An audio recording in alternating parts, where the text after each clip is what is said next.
Hey everybody! In this podcast, I want to talk and reinforce this key moment in Texas history, and that's when slavery is introduced into Texas, beginning in the 1820s. This is really the background noise of Texas history from the 1820s all the way up until the end of the Civil War in the 1860s. Um, and what I want to stress, and what Torjay stresses, is that once Mexico becomes an independent republic, once it breaks from Spain, there are very profound fights in Mexico about the future of slavery. Slavery is not a significant institution in Mexico, so it was fairly easy to let slavery go for most Mexicans. They had other forms of what we call unfree labor, especially debt peonage, where basically Mexican peasants were forced to live on the land of these huge landowners because they got into so much debt to the landholder they never could legally escape from them. But as bad as that was, it wasn't technically chattel slavery. And so, what the Mexican government in Mexico City, what it wants to do is most Mexicans want to abolish slavery. And this was true not only in Mexico, it was true all over Latin America. By 1860, every Spanish speaking republic in the hemisphere had abolished slavery. So actually, the republics of Central America and South America were far ahead of the United States when it came to abolishing slavery. So, as Torjay emphasizes, Mexican Texas gets caught up in this fight within Mexico about the future of slavery. Basically, most Mexicans oppose slavery because it really didn't affect them in any profound way. It was not hard for most Mexicans to let slavery go. And they also abhorred slavery. They saw it as evil. They saw the violence of slavery, exploitation, the horrors of slavery, and they wanted to wash their hands from it. So or of it. They wanted to wash their hands of slavery. Is it from or of? Anyway, they didn't want slavery, right? So, but the one group of Mexicans that were pro-slavery were those Mexicans who lived in San Antonio, like Juan Seguin and Navarro and other significant Tejano elites, and other Mexicans who lived in Coahuila. And the reason that these folks were pro-slavery is they were pro-cotton, and they wanted the Mexican Northeast, especially Texas. They wanted it to become part of the global cotton economy because they knew that fortunes could be made. So what you have to realize is there are these very profound fights in Mexico after it becomes an independent country about whether or not slavery will exist in Mexico. Most Mexicans oppose slavery. The only ones that support slavery are in Mexican Texas, and there are also segments of Mexican elites in northern Mexico, especially Coahuila, who support slavery. Again, because they want to get a piece of the cotton pie.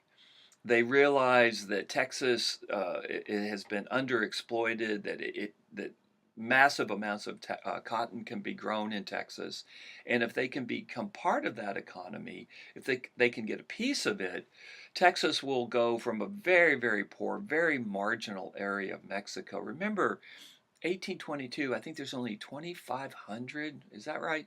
Something like 2,500 Mexicans living in Texas. Texas is just barely hanging on.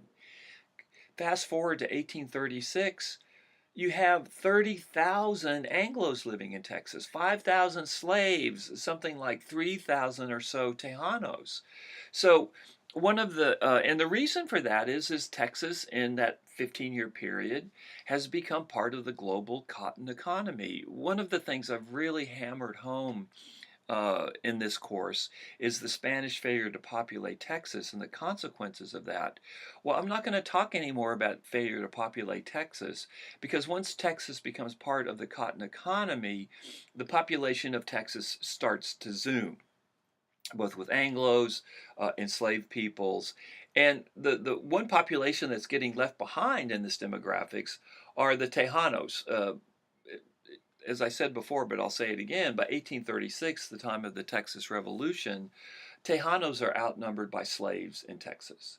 So, big picture, the Anglos that are coming into Texas, Stephen F. Austin's bringing some. He's not the only one, but he's the one I'm focusing on. There were other so-called impresarios, folks that had permission to bring Americans into Texas. They're coming into Texas with the full expectation that they can bring their slaves, and if they can't bring their slaves, they're not going to come into Texas. This is a deal breaker for them. And they're watching these fights in Mexico about slavery very, very carefully. So that's one of the backdrops here. Here's another backdrop. There's fights within Mexico itself about the future of slavery. In Mexico City, the national capital, where the federal Congress, the National Congress meets, it's overwhelmingly anti-slavery.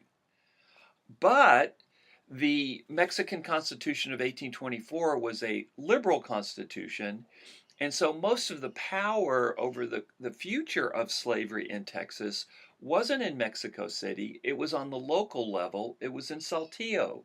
Because remember, Saltillo now is the capital of the local capital of Texas, like Austin is the capital today. Well, Saltillo was the capital of Coahuila, Texas, the unit that Texas is part of. So the fights about slavery in the 1820s happened in Saltillo, not in Mexico City. And the Texans, the Anglo-Texans and their Tejano allies have enough clout in Saltillo that they can keep slavery alive. And I'll go into the details of that in the next podcast. Whereas in Mexico City, it would have been completely impossible. So I'm sure you're wondering what you're going to be quizzed on.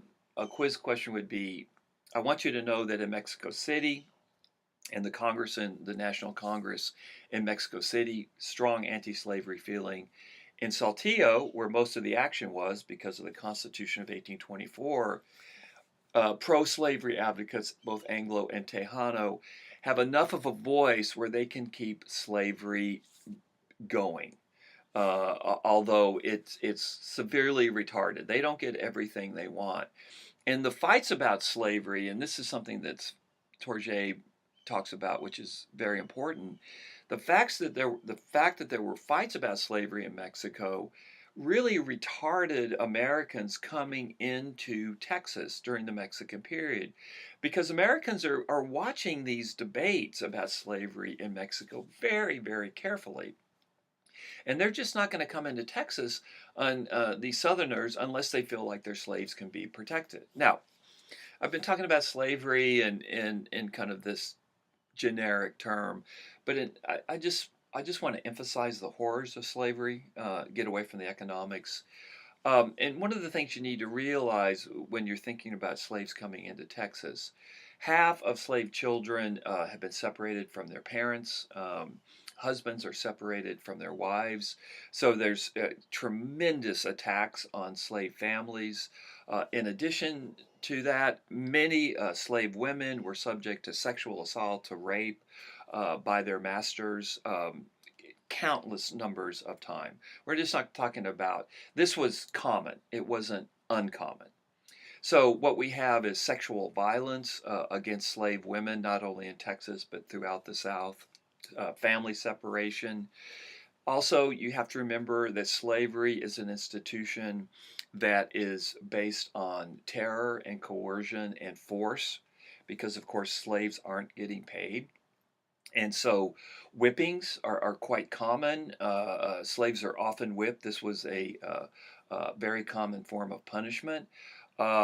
Slaves could be murdered with impunity by their masters as well. Slaves have virtually no protection from the 1820s on, certainly after Texas becomes an independent nation and part of the United States. So slavery is a system that depends ultimately on violence and coercion, family separation. And it's horrific beyond our imagination, and it's always striking to me as a historian how in 2018, as a society, we still can't look slavery in the eye. Uh, the horrors of it are too much. People just even today people can't deal with slavery.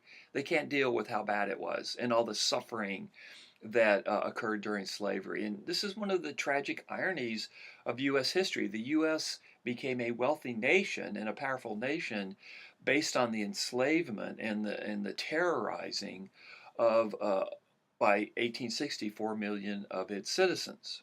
So I just wanted to get that out there because I've been talking about slavery kind of in this economic sense, but I wanted to get the human horror and the human drama of this story. I, I'm sure that you have some sense of it, but it's important for me to talk about that and to let you know that I realize that completely.